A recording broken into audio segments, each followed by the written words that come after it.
Jangan ragu nih menghubungi kita. Nah, sesuai dengan jargon kita itu BPJS 1. Nah, kita akan siap membantu setiap ada keluhan, kemudian permintaan informasi dari peserta JKN sekalian. Jadi tidak ada lagi tuh peserta JKN itu minta rujukan dari fasilitas kesehatan tingkat pertama, karena rujukan itu dikeluarkan sesuai dengan indikasi medis ya Sobat JKN. Tahu kamu belum aktif jadi peserta JKN, padahal peserta aktif wajib untuk semua.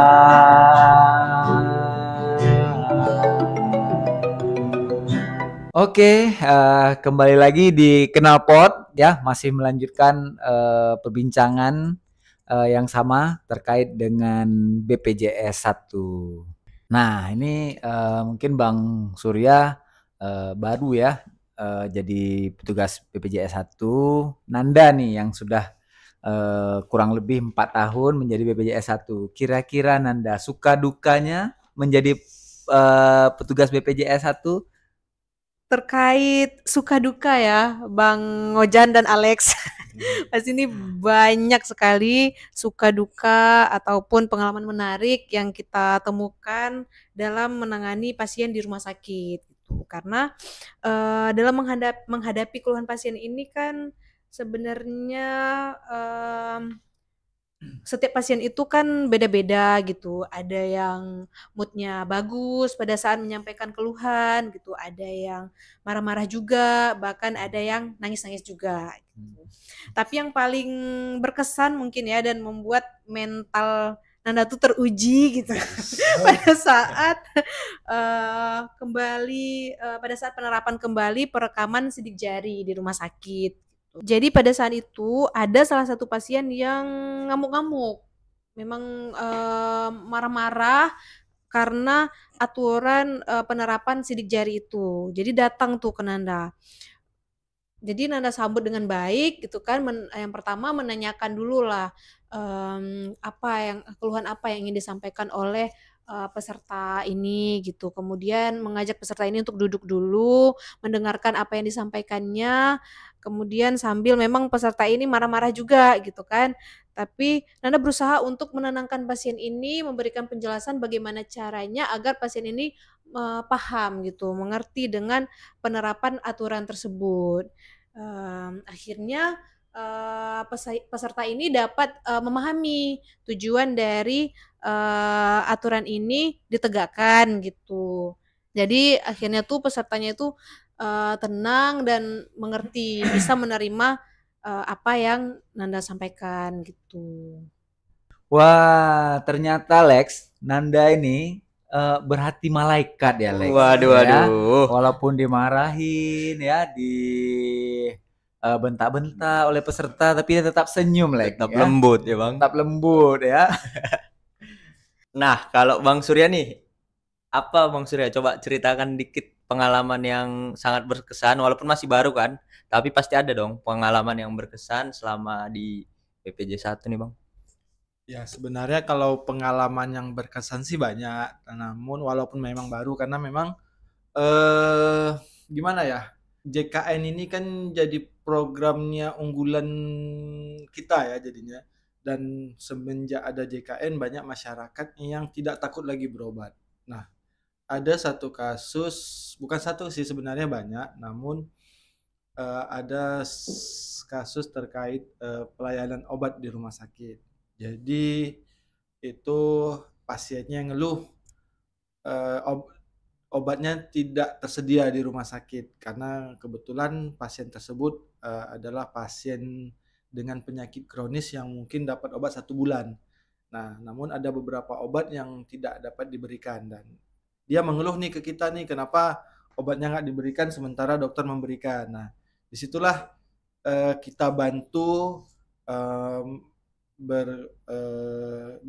berdiskusi dengan peserta, menanya keluhan, kemudian kita berkoordinasi nih Sobat JKN. Jadi kita berkoordinasi dengan apotek di rumah sakit.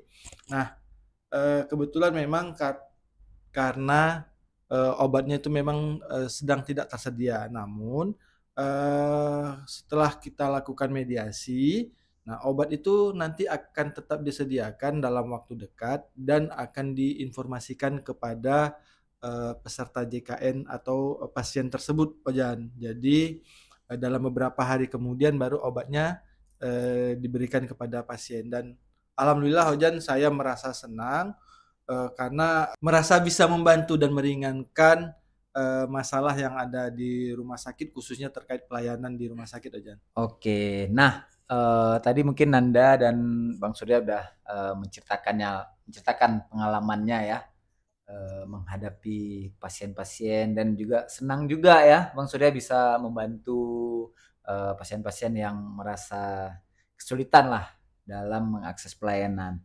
Nah, ini mungkin yang sering sekali dan banyak dikeluhkan oleh pasien ya, itu terkait antrian ya. Jadi kita tahu bersama juga ya, masyarakat sering mengeluhkan terkait dengan antrian yang panjang, yang lama. Itu kira-kira bagaimana tanggapan dari Bang Surya dan Nanda dan juga kira-kira alternatif solusinya nih seperti apa yang bisa dibagikan untuk sahabat JKN semua? Oke, baik. Jadi sobat JKN semenjak memang era BPJS Kesehatan, jadi masyarakat sekarang tidak ragu lagi atau tidak perlu takut, tidak banyak yang tidak takut lagi berobat ke rumah sakit terkait biaya. Jadi mungkin yang pertama karena banyaknya peserta JKN sekarang yang mengakses layanan di rumah sakit tanpa harus khawatir terkait biaya. Jadi itulah yang pertama mungkin menyebabkan membeludaknya antrian di rumah sakit. Nah, namun kan Ojan, BPJS juga sudah mengupayakan. Jadi kita ada yang namanya aplikasi Mobile JKN, Ojan. Jadi dari aplikasi Mobile JKN itu selain untuk administrasi kepesertaan juga bisa untuk mempermudah akses pelayanan kesehatan di rumah sakit dan di puskesmas bahkan, Ojan. Mungkin nanti bisa disambung sama Nanda, silakan Nanda. Nah, betul sekali seperti apa yang dikatakan oleh Bang Surya ya Sobat JKN. BPJS Kesehatan itu sebenarnya sudah menyediakan aplikasi Mobile JKN untuk kemudahan dalam mengakses pelayanan kesehatan. Salah satu kegunaan aplikasi Mobile JKN ini selain untuk administrasi kepesertaan, juga untuk mempermudah peserta untuk mengakses pelayanan kesehatan seperti fitur antrian online. Peserta dapat membooking antrian pada aplikasi Mobile JKN sebelum berkunjung ke rumah sakit ataupun ke puskesmas. Sehingga peserta tidak perlu lama mengantri di rumah sakit pada saat berobat. Oke, ini lagi-lagi inovasi dari BPJS Kesehatan ya. Iya. Jadi Ojan, kita juga di sini sebagai petugas BPJS 1 juga kita siap membantu Ojan. Jadi kalau ada peserta yang mau kesulitan registrasi Mobile JKN, jadi bisa kita bantu Ojan di rumah sakit seperti itu. Wah, ini udah sangat dipermudah sekali nih ya masyarakat dalam mengakses layanan JKN ya. Mulai dari registrasi Mobile JKN juga dibantu ya. Tadi bisa menyampaikan keluhan juga, pengaduan juga ya. Ini udah semakin dipermudah lagi.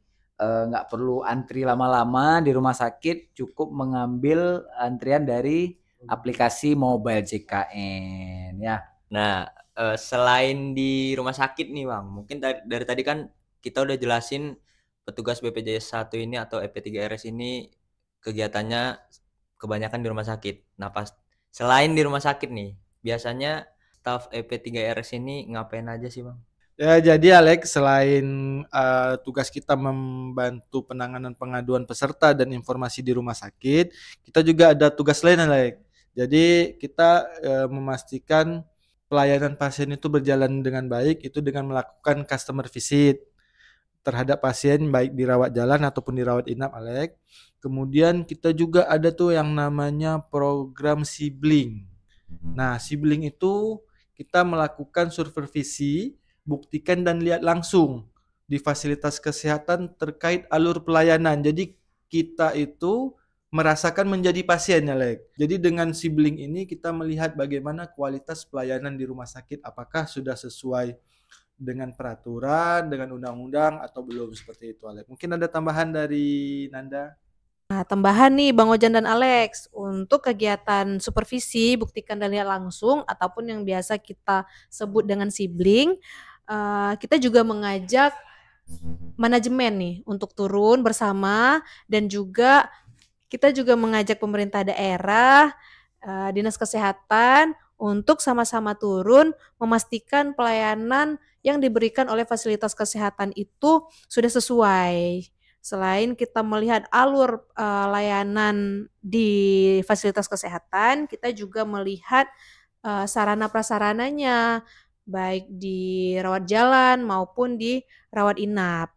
Kemudian hasil dari sibling nanti akan kita lakukan feedback terhadap fasilitas kesehatan, yang dimana hasilnya nanti akan disampaikan ke setiap fasilitas kesehatan dan akan ditembuskan ke pemerintahan daerah dan juga dinas kesehatan. Gitu. Kemudian satu lagi, kita juga melakukan monitoring harian untuk update display tempat tidur dan jadwal operasi di rumah sakit. Jadi untuk sobat JKN nih yang mungkin udah masuk ke IGD rumah sakit gitu, tapi belum tahu nih ketersediaan tempat tidur di rumah sakit itu ada atau tidak, sobat JKN dapat melihat pada aplikasi mobile JKN. Jadi di situ ada fitur tempat tidur di setiap rumah sakit. Jadi kita bisa melihat berapa bed yang tersedia untuk setiap hak kelas rawatnya. Nah gitu Alex dan Bang Ojan. Nah jadi Sobat JKN untuk kegiatan sibling ini kita tuh nggak cuma di rumah sakit aja, tapi juga di setiap fasilitas kesehatan yang bekerja sama dengan BPJS Kesehatan. Wah, ternyata untuk berobat udah sangat mudah sekarang ya, apalagi dengan BPJS Kesehatan semua pasti tertolong. Nah, sebelum kita akhiri nih podcast kita, dari Bang Surya dan Kak Nanda nih, ada nggak pesan-pesan untuk sobat JKN di luar sana yang ingin disampaikan mungkin? Silahkan.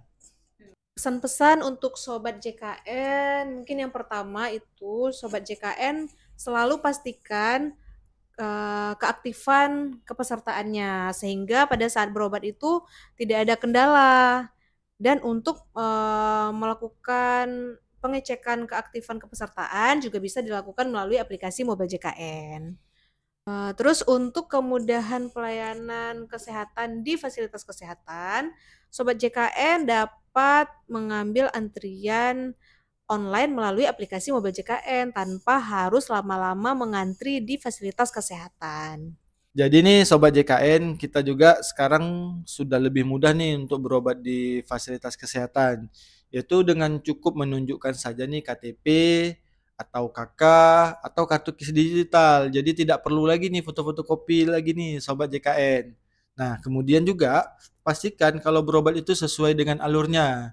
Jadi dari fasilitas kesehatan tingkat pertama atau puskesmas, kemudian apabila diberikan rujukan baru ke rumah sakit. Seperti itu sesuai dengan indikasi medisnya, seperti itu. Jadi ini Sobat JKN, jadi kalau ada kendala di pada saat mendapatkan pelayanan baik di klinik utama atau di rumah sakit, jadi jangan ragu nih menghubungi kita. Nah, sesuai dengan jargon kita itu BPJ1. Nah, kita akan siap membantu setiap ada keluhan, kemudian permintaan informasi dari peserta JKN sekalian. Jadi tidak ada lagi tuh peserta JKN itu minta-minta rujukan dari fasilitas kesehatan tingkat pertama, karena rujukan itu dikeluarkan sesuai dengan indikasi medis ya Sobat JKN. Sahabat JKN, nggak terasa nih udah hampir 1 jam kita bersama. Kita membahas tentang BPJS 1 ya, di mana informasi-informasi yang kita berikan pada hari ini bisa kalian manfaatkan agar pelayanan kesehatan bisa menjadi lebih nyaman lagi. Oke, Alek. Oke Bang, kalau gitu kita tutup knalpot kita pada hari ini dengan jargon knalpot pastinya. Nah, kita bareng-bareng ya, ada Bang Surya dan Kak Nanda. Udah tahu kan? Pasti. Oke, sudah lah. Oke. Udah, podcast kita udah lumayan terkenal nih, Lek. Siap. Oke, kita tutup podcast kita kali ini. Knalpot JKN dalam podcast. Bye, sampai jumpa di podcast selanjutnya. Bye.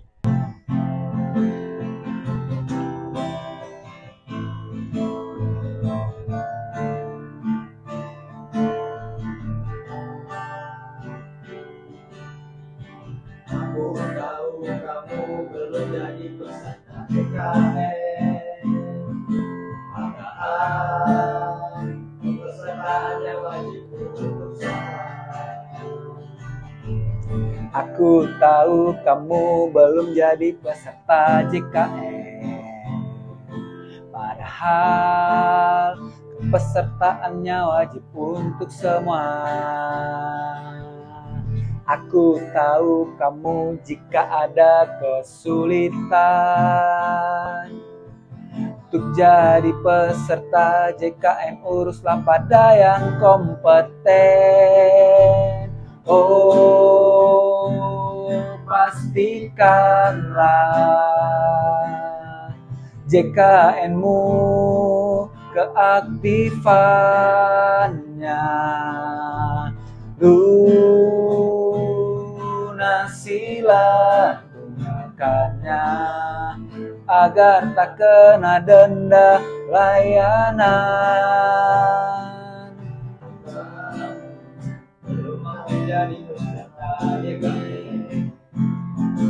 Padahal peserta aktif wajib untuk semua. Tahu kamu belum aktif jadi peserta JKN. Padahal peserta aktif wajib untuk semua.